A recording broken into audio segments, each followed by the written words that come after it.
चिराग जी हो, मांझी जी हो, जनता दल यू की ओर से, कल भारतीय जनता पार्टी की ओर से भी सूची सामने आया है। तो सब लोग अपने अपने सूची अब जारी कर रहे हैं, कोई कंफ्यूजन नहीं है।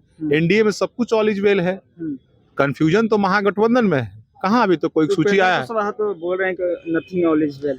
बातचीत, मैंने क्या बोला कि बातचीत का हो सकता है एक आध सीट पर कहीं इधर उधर हो, लेकिन आज वो गए हैं माननीय गृह मंत्री जी से मिलने गए हैं वो, और उन्होंने कहा है कि 2-4 घंटे में सब कुछ सामने सब चीजें जो है स्पष्ट हो जाएगी। तो कल तो नाराजगी जाहिर कर रहे थे नीतीश कुमार जी 9 सीटों को लेकर जो है चिराग पासवान हस्तक्षेप कर रहे हैं। मैं अभी क्या बोल रहा हूँ कि बातचीत का दौर जारी है। एनडीए में जो है सीटों की बंटवारा हो चुकी है, लेकिन अभी तक जो है सीटों को लेकर चिराग पासवान हो, उपेंद्र कुशवाहा हो, तमाम जो जीतनराम मांझी हो, सीटों को लेकर जो है अपनी संतुष्टि नहीं जता रहे हैं। अभी जो है कल देर रात को उपेंद्र कुशवाहा जो है एक बड़ी बैठक करते हैं अमित शाह के पास वो आज गए हैं दिल्ली। क्या कुछ जो है बातें होती है, हमारे साथ बातचीत करने के लिए जेडीयू प्रवक्ता मनीष यादव जी कैसे देखते हैं सर? कहा जा रहा है कि एनडीए में जो है टकराव होने वाली है। उपेंद्र कुशवाहा नाराज उधर चल रहे हैं। कोई नाराज नहीं है, बातचीत का दौर जारी है और आज शाम तक सब कुछ स्पष्ट हो जाएगा। 17 तारीख तक प्रथम फेज का नामांकन का समय है और चिराग जी हो, मांझी जी हो, जनता दल यू की ओर से, कल भारतीय जनता पार्टी की ओर से भी सूची सामने आया है। तो सब लोग अपने अपने सूची अब जारी कर रहे हैं, कोई कंफ्यूजन नहीं है। एनडीए में सब कुछ ऑल इज वेल है। कंफ्यूजन तो महागठबंधन में है। कहाँ अभी तो कोई सूची आया है? तो बोल रहे हैं कि नथिंग ऑल इज वेल। बातचीत, मैंने क्या बोला कि बातचीत का हो सकता है एक आध सीट पर कहीं इधर उधर हो, लेकिन आज वो गए हैं माननीय गृह मंत्री जी से मिलने गए हैं वो, और उन्होंने कहा है कि 2-4 घंटे में सब कुछ सामने सब चीजें जो है स्पष्ट हो जाएगी। तो हमें लगता है आज शाम तक सारे के सारे चीजें स्पष्ट हो जाएगी। कहीं कोई चिंता की बात नहीं है। कंफ्यूजन महागठबंधन में। अभी तक आपने देखा होगा कांग्रेस की तरफ से एक सूची नहीं आया, राजद की तरफ से एक सूची नहीं, वीआईपी का क्या होगा कोई सूची नहीं। तो कंफ्यूजन सरफुटअव्वल महागठबंधन में, न वहाँ नेता तय है, न सीट तय है, कुछ भी वहां तय नहीं है। लेकिन एनडीए में सब कुछ तय है, नेतृत्व तय है, नेता तय है, सीट भी तय है, सब कुछ तय है। यहाँ कोई कंफ्यूजन नहीं है।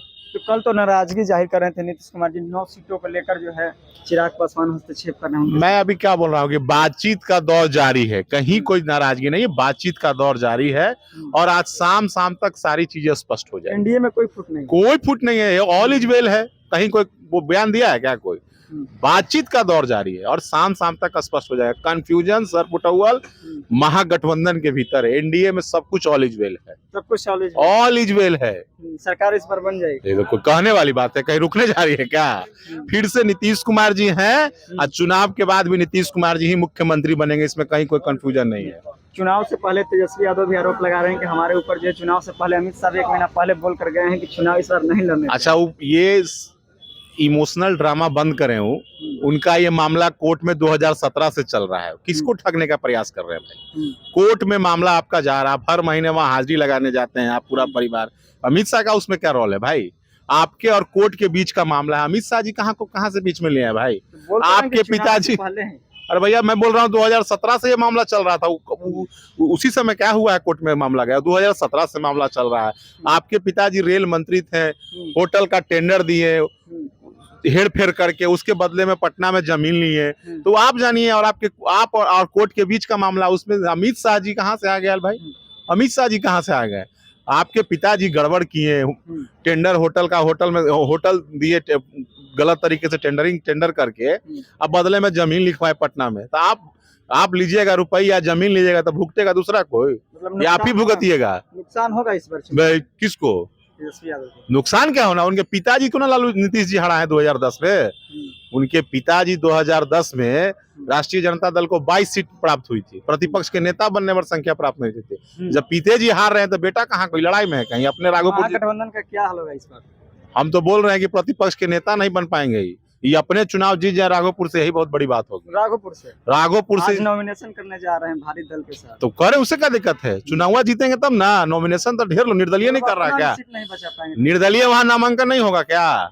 निर्दलीय भी नामांकन होगा। नामांकन तो हर कोई करता है, लेकिन सीट बचा ले, यही बहुत बड़ी बात होगी। मतलब अपना भी सीट नहीं बचा, कहाँ जीत पाएंगे? कौन सी जीतेंगे भाई? काम किए नीतीश कुमार जी, इनका बात पे वोट मिलता है, काम पे ना वोट मिलता है भाई। 6 लेन राघोपुर में नीतीश जी उतार दिए। तो ये थे मनीष यादव जिन्होंने साफ तौर पे बताया कि एनडीए में जो है कोई किसी भी चीज को लेकर नाराजगी नहीं है, और उन्होंने साफ तौर पे जो है तेजस्वी यादव पे निशाना साधा है, कहा है कि भारी बहुमत से जो है हार का सामना करना पड़ेगा। बाकी आप क्या कुछ सोचते हैं कमेंट कीजिए। देखते रहिए द एक्टिविस्ट। मैं अनुप कुमार, बहुत बहुत धन्यवाद।